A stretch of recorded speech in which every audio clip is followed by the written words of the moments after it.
How to download and install OBS Studio on Windows 11. Okay, at first all that you have to do, click to open any web browser that is on your computer. Up here type to search OBS Studio. Click to open this first link. Now, to download OBS Studio, all what you have to do, select the operating system that you'd like to use or you'd like to download. After that, click on download install option. Okay, now the OBS Studio will start to download. So here you have to be patient because sometimes it will depend on your network speed. And please, if you are new, don't forget to subscribe on our channel for more tips and tricks. Okay, after downloading the setup,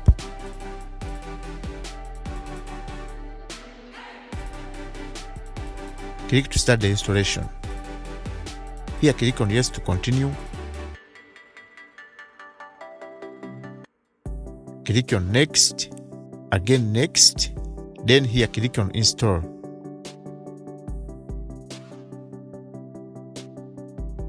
Done.